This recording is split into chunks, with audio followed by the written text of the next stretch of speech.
What's up, everybody? Welcome back to the Dirty Water Racing channel.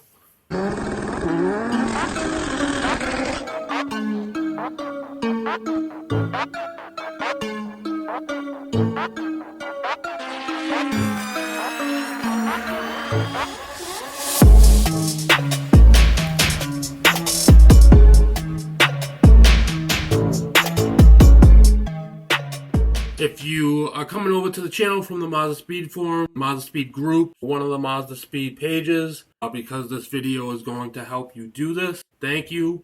Please hit the like, please hit the subscribe button. If you haven't seen, I got this twin turbo Mustang project. If anybody doesn't know me, my name is Pat Yanovich. I own Shed Built Motorsports and Dirty Water Racing. These are the Hellcat pump swaps. You take the OEM fuel pump housing or fuel pump assembly, and we basically just drop a Hellcat fuel pump in the baskets, and that gives you about 700 horsepower worth of fuel. I already started this pump assembly, so I'm going to go ahead and I'm going to throw a video up, help you guys out, go from there.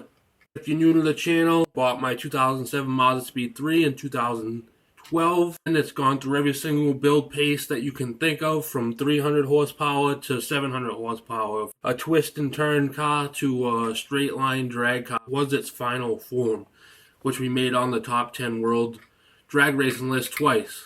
So go ahead and we'll start getting this thing assembled. So I already started this one. So there's the C-clip right there, and there's the spring so that it can stay at a certain level always. I mean, technically you could put it in a tank that's that shallow, or you could put it in a tank that's maxed out to the point where the detent stops. So you're gonna pull this thing out, take this C-clip off right here. I like to take a pair of needle nose pliers, grab the long end, and just yank it off. With it still in the basket, you're going to unplug the two plugs underneath. Then there's three detents. There's one here, and one here. You're going to flip those detents up with a flathead screwdriver. It's going to release the assembly that holds the stock fuel pump in place inside the basket. I'm going to go ahead and you're just going to lift this top hat up out of the basket. And then you'll have an empty basket with your fuel level sender harness on it. You have your top hat. So your top hat has the fuel pump that will be hanging from it with the fuel pump assembly. You're going to go ahead and you're just going to cut that corrugated fuel hose right off. If you look at the bottom of your fuel pump hat, there's like a little, if you'll see them, they're little circles where all the supports are for the underside of the top hat. To the right or left, however you want to look at it, of the feed, there's one of those spots. So what you do is just take a 1/4-inch drill bit or something, do a pilot hole, then take a step bit or a drill bit the size, or the equivalent size of this bulkhead fitting. So this is a 6 AN bulkhead fitting. This is for the drain. I get this kit, it's a Fragola kit, 900700.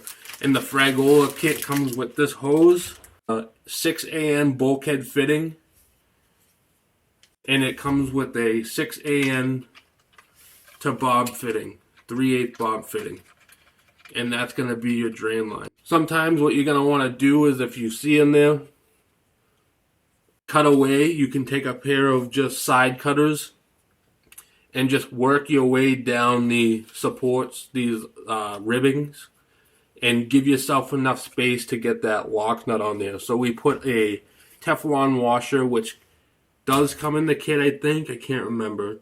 But you take a Teflon washer on the top side, bottom side, get that thing snug in there, and then you move on to your pump mount. So this is a 1/4-inch steel rod. You can buy threaded rod, a non-threaded rod, and thread it yourself. I bought an 8-foot section of non-threaded 1/4-inch rod from the hardware store. And what I did is I threaded the ends about 1 inch down. And back to the little spots with the circles on the bottom side of your top hat, I went right off to the back of that supply where there's one of those spots. And then I took my 1/4-inch bit, drove my hole. I have two 1/4-inch nuts, one on the back side, one on the top side, right here. And you're going to go ahead and, because you did the 1/4 inch threads or 1/4 inch rod with the 1/4 inch hole, you can put that nut on the back side and the rod will actually thread into the top hat. For extra security, we're going to take a Teflon washer, a 1/4 inch Teflon washer, put it on over the threads on the top hat, just like that. Thread that nut on. Going to tighten that down. Maybe throw a little Loctite on there if you're feeling generous. And then that will keep your 1/4 inch hole nice and sealed up. Now note, the Gen 1 and Gen 2 Mazdaspeed 3s have different top hats. This is a Gen 1 Mazdaspeed 3 top hat. The difference is this tab, this locating tab. This is basically, the Gen 1 has a spot where you can't seat the pump correctly unless this locating tab right here is in the right spot.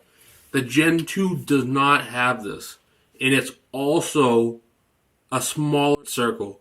So if you end up with a Gen 1 pump and you have a Gen 2, you can see where the old lock ring for the Gen 1 is, and you just go ahead, trace that out, trace it out, and then go ahead and either cut, or what I do is I have a belt sander and I belt sand the edges till it's completely round, because the Gen 2 doesn't have the locating tab.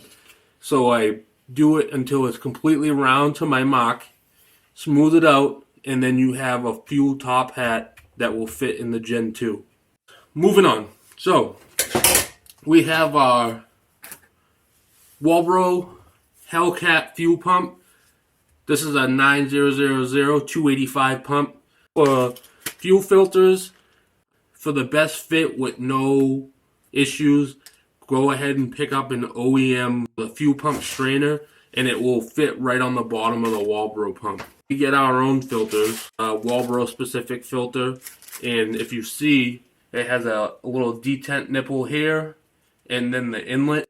The OEM fuel strainer is set up the exact same way, so it fits right on. Or you can opt to get a aftermarket one, which this is. So what you're gonna do is you're just gonna take it. It has the detent spot in there. Give it a couple of palm strikes, and then you'll see it seat right on the nipple. So we're gonna take this. We'll put this to the side for now. Over to the basket. What we do is we call it Swiss cheese method. Basically just make sure that the return's not the only thing filling this basket. We put holes through the bottom of all the basket.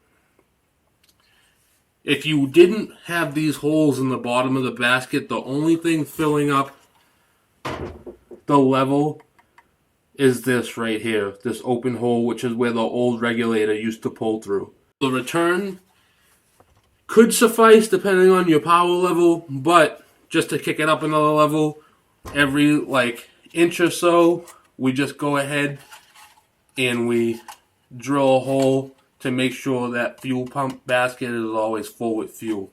These are fragile, very, very fragile. So start with a pilot hole and then step it up, and then step it up, and then step it up. I found it best that I would start a pilot hole with a small regular drill bit, and then take a step bit and get as far as I can to about, I want to say it's like a 3/8 diameter hole. You can take this thing, put it to the side. We're going to come back to the top hat. The mounting depths of the Gen 1 and Gen 2 are different. 7 3/4 versus 7 5/8, which is negligible. Just set your depth to 7 3/4. I have this rod cut at 6 inches. Threaded an inch, installed it in. We're going to go ahead and we're going to get this corrugated hose off of the nipple. Just put a little slice right at the top of the hat, down the side of the nipple, and this cut piece will come right off. This is a 12-inch corrugated fuel hose, E85 safe. This is a 9 to 11 millimeter corrugated fuel hose. You could probably go shorter, but we like to go with 12 so that we can get enough range of motion if we're adjusting the pump up and down. Install these on the pump and the top hat to give us as much room as possible. Go ahead and loosen that up. Loosen that up. It's a tight fit, so what I like to do is take my heat gun. I get a little heat into the ends of them. You can use like a lighter or a torch, but do not put it too close to the hose because the hose will melt and then you'll have to buy another one.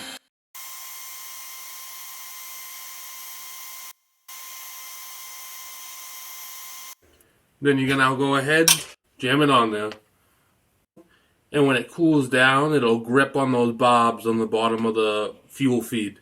Move over to the fuel pump, because I like to chop these barbs down, and so that it's just a straight piece right here with no barbs. So you can do this a couple different ways. You can use side cutters, the ends of electrical cutters or something. If you have a pair of lineman pliers. I have a pair of hose cutters, so I just go right under the bottom of that barb and I just start working it around, and then it gives you the straight end. Clean it up a little bit, take a razor blade, install your corrugated fuel hose as far down as you can. So for this process, I like to take the clamp off. We'll spread it out, and then we'll throw it on here.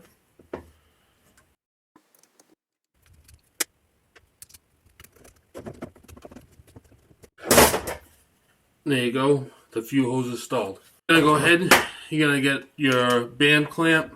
This is a 32 to 57 millimeter band clamp, worm clamp, and just go ahead and secure it around the pump body itself for now.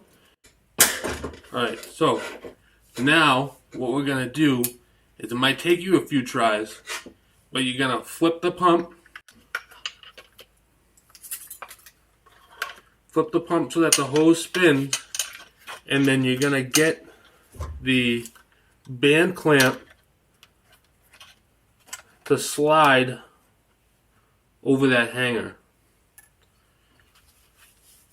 Find a good spot. If you seat this hanger right at the base, where the base comes out of the pump, it's usually a really good spot and it's at the perfect height. So we'll go ahead, we'll just get it tightened up so that we can start getting it fit up.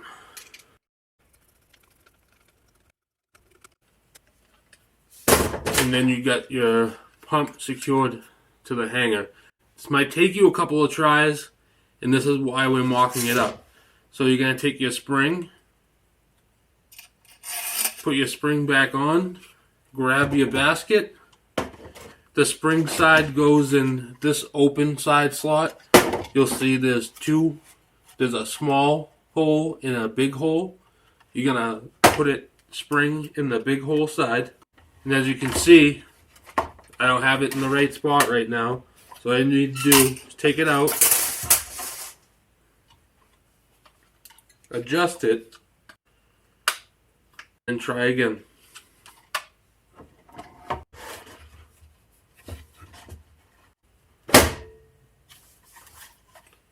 Now, it's going to feel like it's seated, but it's probably not because there's a little lip in here. You got to pass that lip.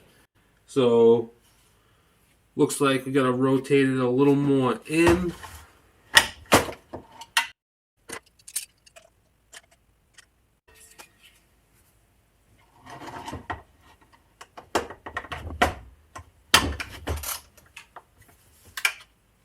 There we go. It's sitting on the bottom in there. I don't know if you saw that, but what I do is I keep this lock nut a little loose, and then you can rotate the entire assembly, hold it in place, and then go ahead and take whatever you have here and go ahead and lock it down, and then that'll be your spot. We'll check the measurement at 7.5. Fully seated. So what we're going to do is we're going to bring the pump up just a little bit, see if we can get a little more out of that.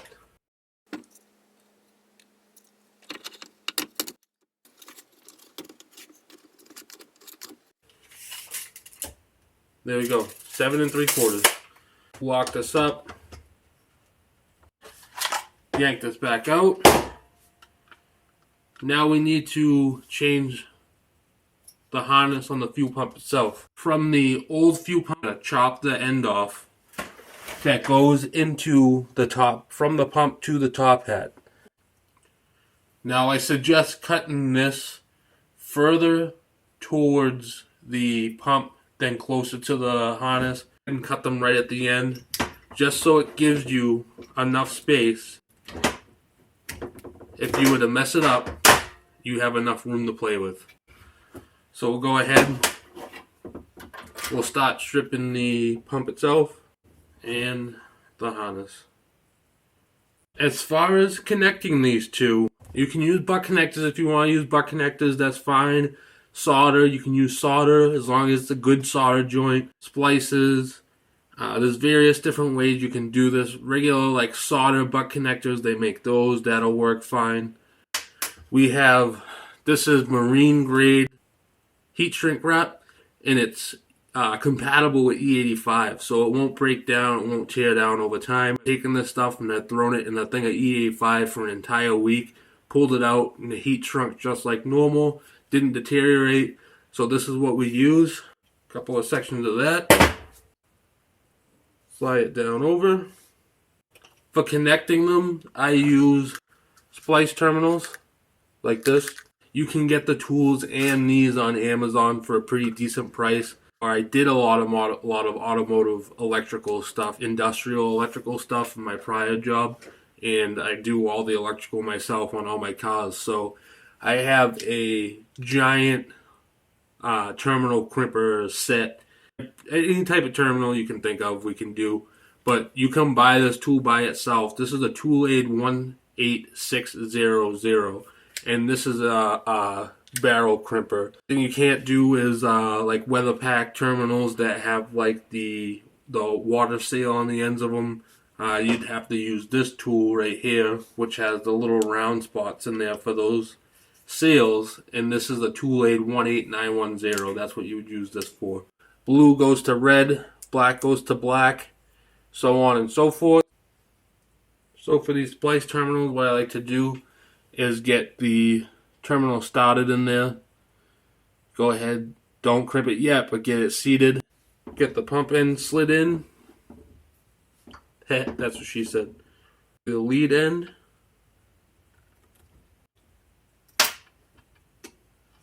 Let me just tell you right now, you're not going to get this on your first try, so practice.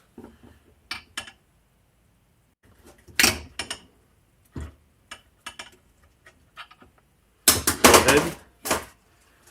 And then you got your crimp.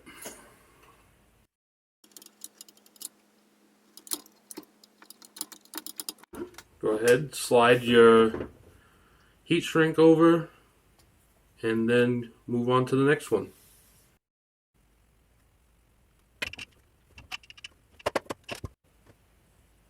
Tug check, good.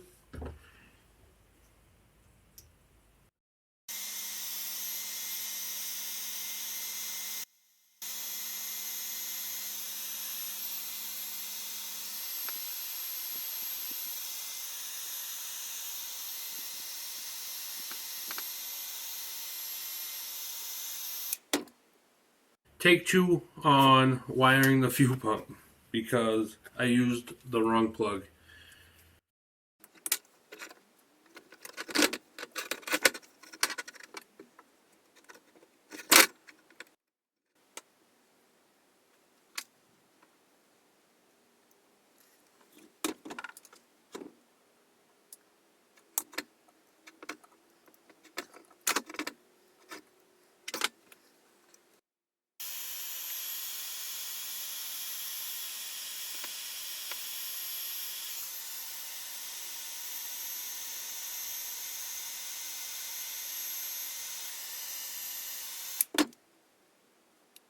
Go ahead, plug the pump in.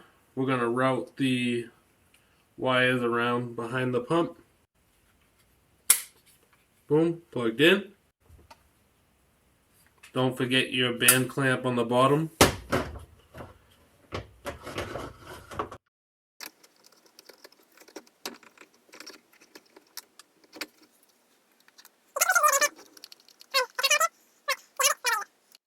So you got that.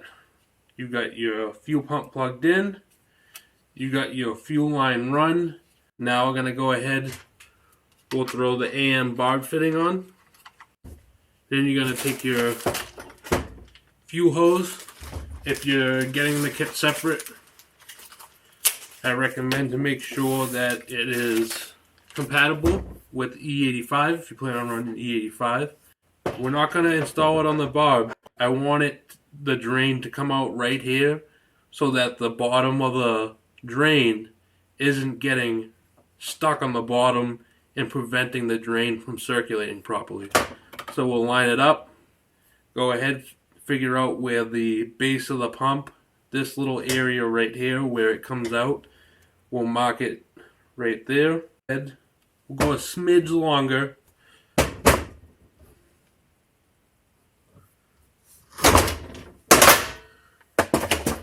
Got that cut. You're going to take that barb back off. Little lubrication never hurts. WD-40, whatever you can get your hands on to lubricate this end and this end. Go ahead, put a little on the barb itself, a little on the inside of the hose. Slide it on. Now it's going to be difficult because it's push fitting. Take it, put it on a flat surface, and push down till it seats on the bottom of that ring. And then you got your drain complete, and install back onto the bottom of your bulkhead fitting.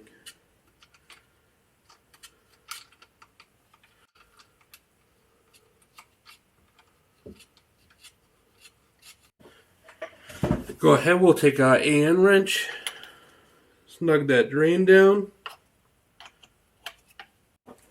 Once you got the drain snugged down, your top hat is pretty much complete.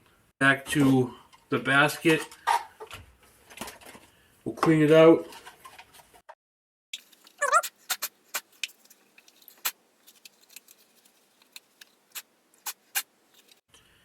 Then we'll go ahead, take your basket, put your spring back on the long rod for the basket. And we're going to go ahead and install the pump back into the basket.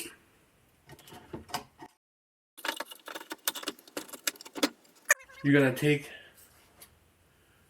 this C-clip that you took off earlier, put it on, push down with your thumb, and it pops right on. Then you have your pump.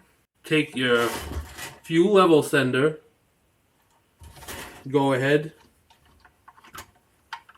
plug that in. Then if your fuel level float fell off like this one has, take your float arm, install it onto this little spot that it goes onto, and then your fuel level float will go, it should already be attached to this arm, and then you're all set. Then you're going to go ahead, reverse order of uninstalling it, reinstalling it, install it, make sure it seats correctly. We're going to go ahead and we'll check the measurement again. 7 3/4 on the dot. Hook your fuel feed back up, run your return line, and then you're good to go. Now, note, please, if you're going to do this setup, you're removing the stock fuel pressure regulator. So there's no more fuel pressure regulation for the low pressure fuel system, okay? So what you do, run an external fuel pressure regulator on your PI. Now, some people like to do it different. You could do it on the feed side of the port injection fuel reel. You could do it on the return side of the port injection fuel reel. I personally like it on the return side It's just easier, attach it right to the end of the fuel rail. It just dumps the fuel out when the pressure releases. When I ran this kit, so Justin Bazilla freak tuned my drag car, my Mazdaspeed drag car. We made 695 horsepower, like 550-ish torque. I was on a 6266. This pump setup, stock fuel system as far as the fuel lines go. Port injection with 1050X injectors on a ST Damon manifold. So for my setup on the drag car, I ran this, hooked it all up. My setup was I had this in the tank, plumbed with the stock line, the stock feed. At the firewall, the feed had a distribution block on it. It had one inlet, two outlets. I attached the distribution block directly to the feed at the firewall with a quick connect fitting. From there, I plumbed two fuel lines off of the distribution block, went up, over, across the firewall. One came across, one to the high pressure fuel pump, and then one went down under the high pressure fuel pump, up the side of the block and into the side of the fuel rail on my Damon manifold kit. Then I had the regulator mounted on the return side with a line coming off of the bottom, ran it back across the fuel rail, the PI fuel rail. I followed those lines coming off of the distribution block, and I basically followed that stock hard feed line that goes back to the fuel tank the whole way down. Brought it up, connected it here, put a 90, you can put a 45 if you want, but I would use a 90, hit it, get your stuff running, get your stuff tuned, and then you're all set. You're on your way to 700 horsepower. A lot of people will say, well, oh, you can't use the stock feed is not big enough, you gotta have like a huge feed. Stop.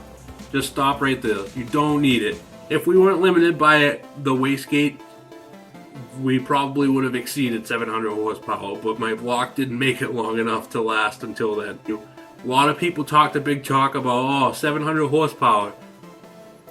Not many people doing it, and if you are doing it, good for you. I commend it.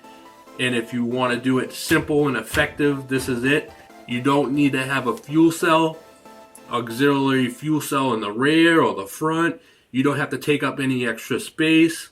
You don't have to run any extra lines for a fuel cell. You don't have to mount an external pump. I mean, the list goes on what you don't need to do when you install one of these. It's just, when we first started running this in the Mazda, I was like, this is so simple. Like, why doesn't everybody do this? And I'm surprised they don't.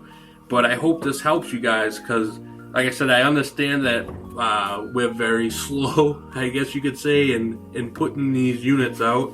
Unfortunately, this is not my day job. Dirty water racing and shed built motorsports is basically my side thing, and it's kind of like when I get to it, I can get to it. I don't know when the next time I'm going to put out some more pumps. I got one Mazdaspeed 6 pump left, but I don't have the parts for it, so I might wait on getting those because the parts are on back order. All the parts have been on back order. But if you guys want, go ahead and comment in the comment section. If you have any questions about this, feel free to ask away. I'll answer them. Like I said, if you just look at that picture that I showed earlier of how I used it at the feed, it's pretty simple. All you need is like 20 feet of line and 8 fittings and a fuel pressure regulator. As long as you have the port injection kit already, the intake manifold and the PI rail, all you need is 20 feet of hose and 8 fittings and the fuel pressure regulator, and you basically have your whole fuel system kit. You don't need any extra relays for fuel pumps. You don't need any extra fuel. Thank you if you came over from the Facebook pages or the forums or wherever you're coming from.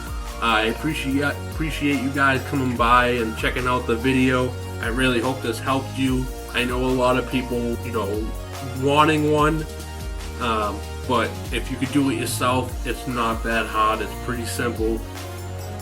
Plug and play, guys. What can I say? There's nothing better than that. Being able to just throw a thing in the tank and send it. Thank you for watching, guys. Thank you for those. If you've subscribed, please subscribe. If I told my wife I wanted to get the Mazdaspeed back, I put the bug in her ear. It's sitting out behind Justin's shop right now because he ended up buying it. I'm just waiting to hear back on him on what he gives me for a number to get the car back, because I had that car for a long time. Did a lot of cool stuff with it. We'll see. We'll see. Alright, everybody. Thank you for watching. We'll catch you later.